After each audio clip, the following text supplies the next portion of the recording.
The outcome measures and budget presentation will cover how to complete the Specialty Crop Block Grant Program Outcome Measures Supplement and budget page, which must be completed as part of the concept proposal application.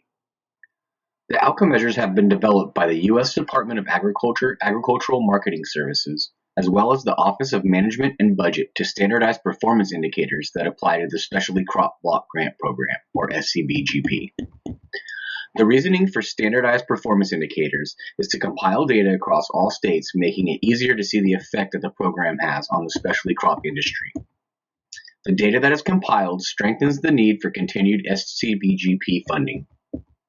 Note that because these performance indicators were developed to provide a standardized measure of the program results, outcome measures and associated indicators and sub-indicators may not be altered, amended, or replaced. When completing the outcome measures supplement, applicants should only enter the information being requested and provide responses in the format described. Changes of any type, even to make a clarification, should never be made to the text of the outcome measures. Outcome measures are how successive projects will be assessed and therefore are the primary goal of the SCBGP. When applicants select an outcome measure, they should keep in mind that these are the indicators of what the project will achieve within the grant duration. The result of all outcome measures is the enhanced competitiveness of specialty crops. Every outcome measure has indicators and in some cases sub-indicators. These indicators will be the evidence that shows that the project has increased the competitiveness of the specialty crop industry. The outcome measures outline specific performance data that will need to be collected and reported during the project duration. Reporting on the selected outcome measures is one of the ways the project will demonstrate its success. A link to the outcome measures supplement can be found in the RFCP. There are a total of 7 outcome measures, which are listed here. We will pause for just a moment so that you can review them.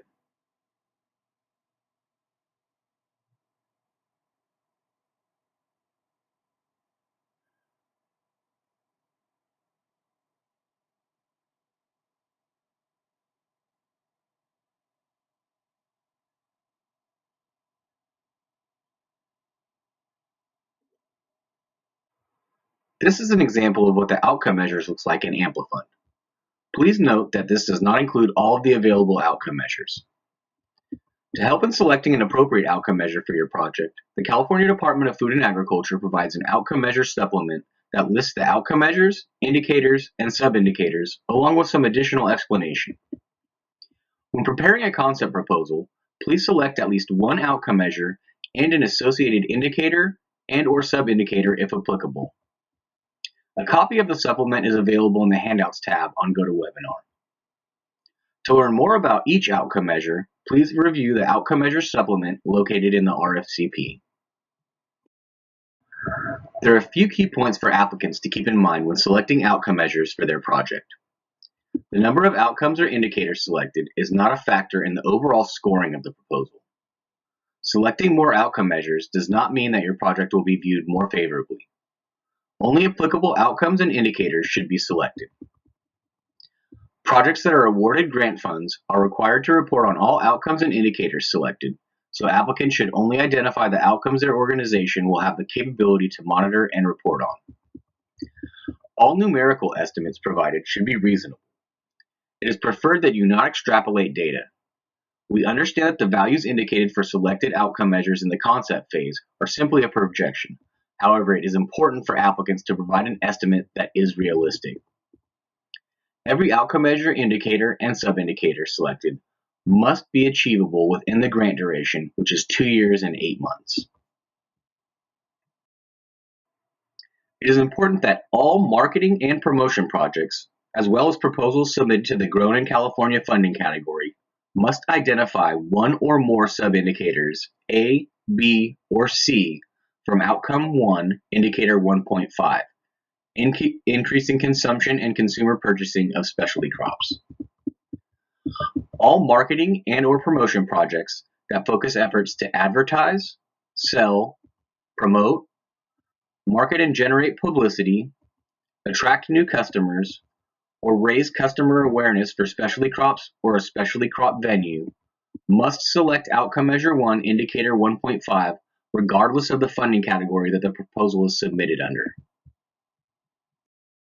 For Outcome Measure 1, Indicator 1.5, the specific sub-indicator selected must be expressed as either a dollar value, percentage change, or a combination of volume and average price as a result of the marketing and/or promotion activities.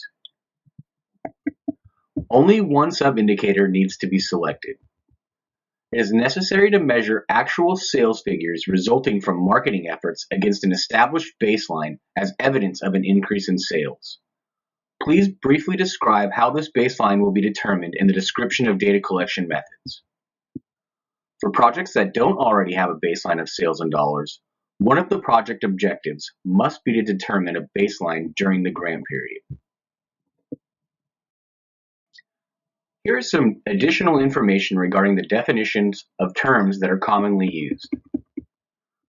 The difference between jobs and careers is that jobs are the net gain of paid employment, whereas new businesses created or adopted can indicate new careers. The beginning farmer is an individual or entity that has not operated a farm or ranch for more than 10 years and substantially participates in the operation.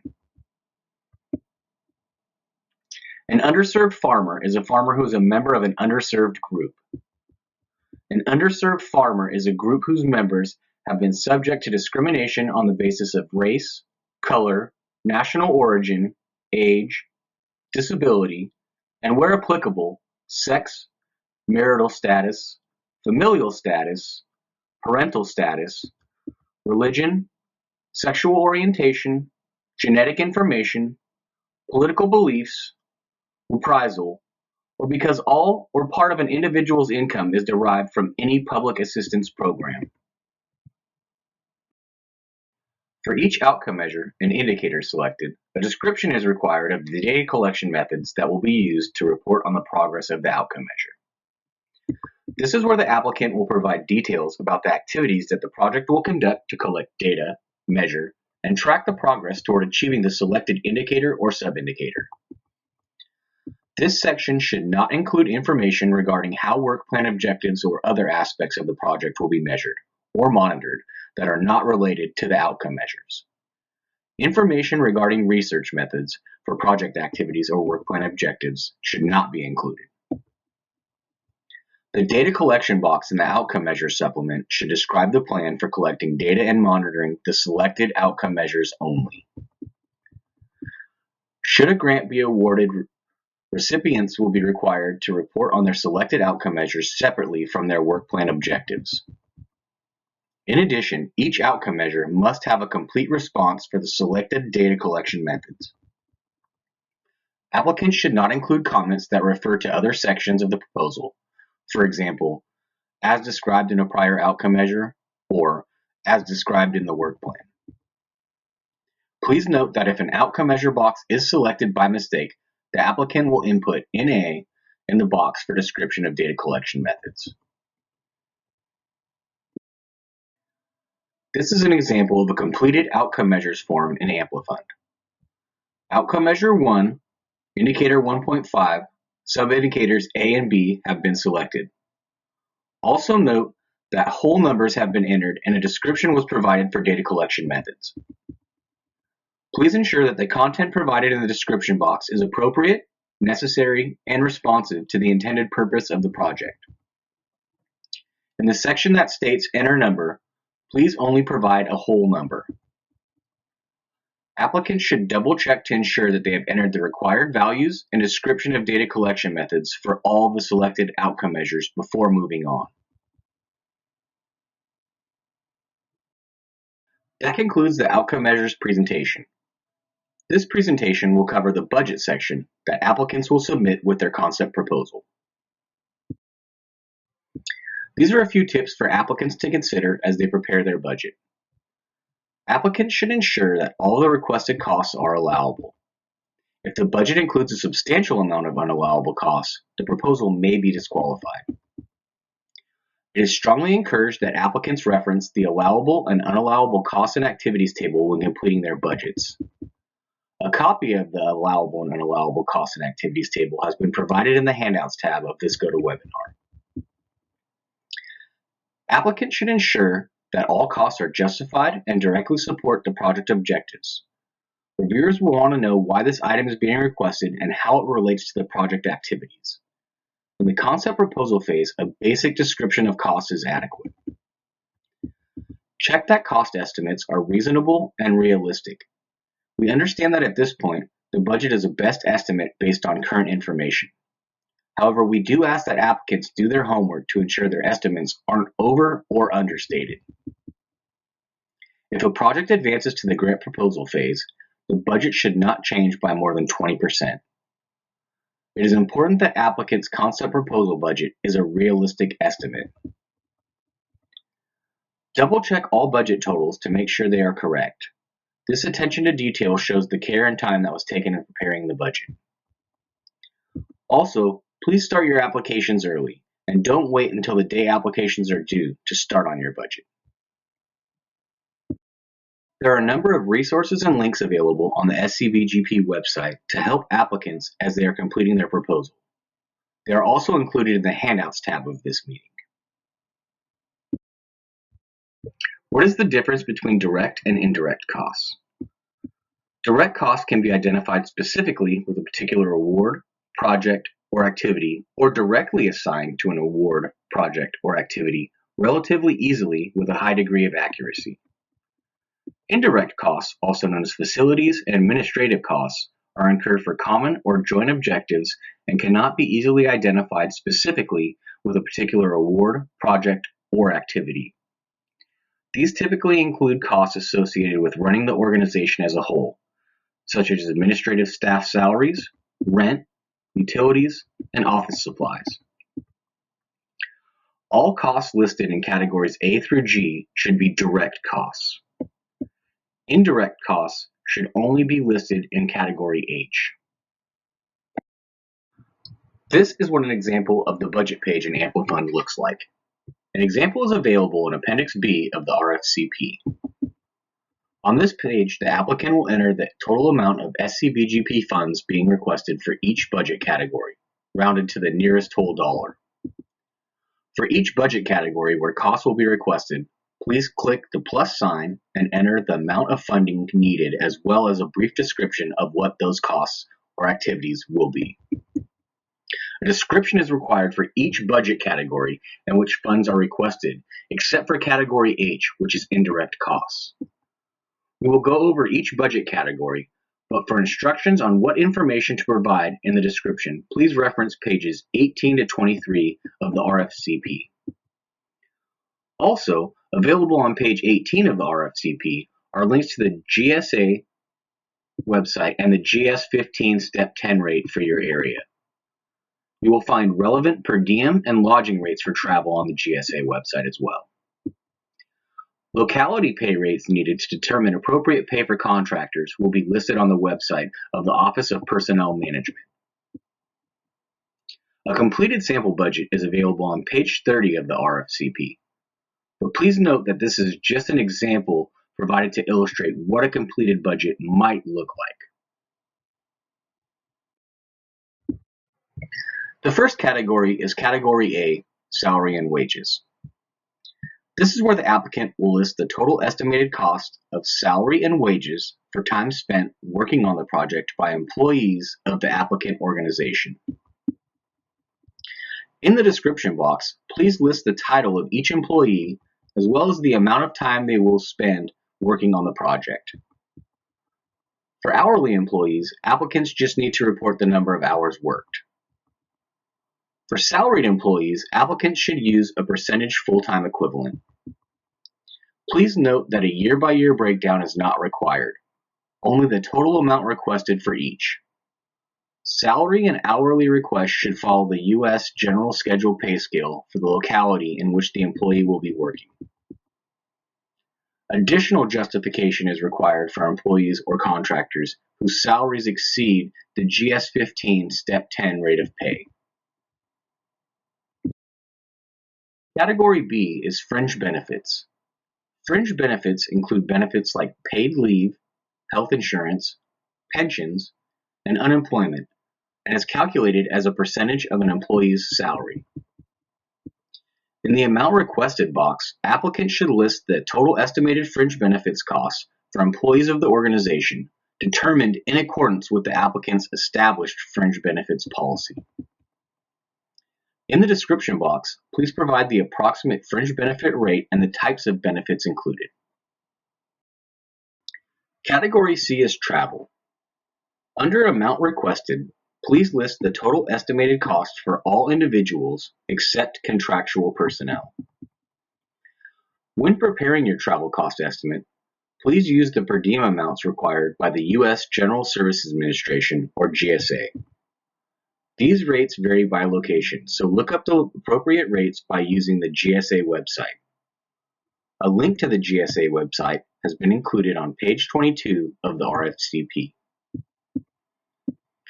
Although the budget is only an estimate at this stage, please use the GSA per diem rates to ensure costs are not excessively high. Please note that per diem rates for the first and last days of travel are not the same rates as full travel days. Also keep in mind that state-funded and state-sponsored travel to states with discriminatory laws is prohibited. You can find a link to the current list of states subject to California's prohibition in the RFCP on page 23. In the description box, describe the travel that will be needed to accomplish the project objectives. Category D is special purpose equipment. This is where applicants will list the cost to purchase any special purpose equipment needed for their project. To be considered special purpose equipment, an item must cost $5,000 per unit or more and be used only for research, scientific, or other technical activities. This includes items like specialized microscopes, spectrometers, and other lab equipment. In the description box, please list the name of the item to be purchased and how it will support the goals of the project. It is important to clarify that purchasing general purpose equipment is not allowable under the SCBGP. This means that applicants cannot purchase non-scientific items that cost more than $5,000 with SCBGP funds. These items include things like vehicles, refrigerators, and tractors. Costs to rent general purpose equipment may be allowable, but those costs would be included in Category G, Other. Category E is supplies. Enter the total estimated cost for supplies in the amount requested box. Supplies refer to items that cost less than $5,000 per unit and are used exclusively for the objectives of the project. It is important that you do not include indirect costs in this category. Some examples of indirect costs include general use office supplies or facilities costs. In the description box, please list the types of supplies the project anticipates purchasing. Category F is for the project's estimated contractual costs. For the purposes of the SCBGP, any organization other than the applicant that will work on the project and receive grant funds is considered a contractor. For the amount requested, please list the total estimated cost of any work to be performed by organizations other than the applicant. Typical costs under contractual include consultants or project cooperators from other organizations. This amount should include all of the budget costs associated with each contractor, including salary, travel, supplies, etc. In the description box, list the names of the contractors, if known, and the types of services they will provide in support of project goals. Note that the Office of Management and Budget has developed guidelines for determining appropriate rates for contractors. A link to this information can be found on page 2 of the Allowable and Unallowable Costs and Activities table. Please ensure these projects do not exceed the maximum allowable rate. Category G is for other costs. For the amount requested, provide the estimated total of all other project costs. Examples of costs that should be listed under Other include registration fees, speaker fees, fees to publish project results in professional journals, costs for data collection and analysis, meeting space or equipment rentals, out-of-house printing costs, postage, and tuition support for students working on grant activities. In this description box, be sure to provide a brief explanation of the types of costs that will be included. Category H is where applicants will indicate the amount of indirect costs requested for their project. Remember that the indirect costs are the facilities and administrative costs that cannot easily be tied directly to the activities of the grant. The maximum allowable indirect rate under the SCBGP is 8% of total personnel costs. To calculate this amount, add Category A, salary and wages, plus Category B, fringe benefits, and multiply the total by 0.08. The amount you list under Category H cannot exceed this number. Note that indirect costs for contractors should be included in F Contractual with that contractor's costs. For this budget category, no description is required. The total amount will be added up automatically, and the amount requested for budget categories A through H should match the award requested on the project information page.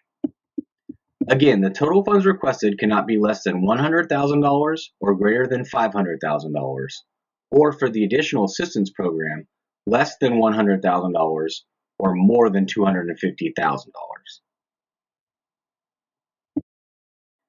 This concludes the budget presentation.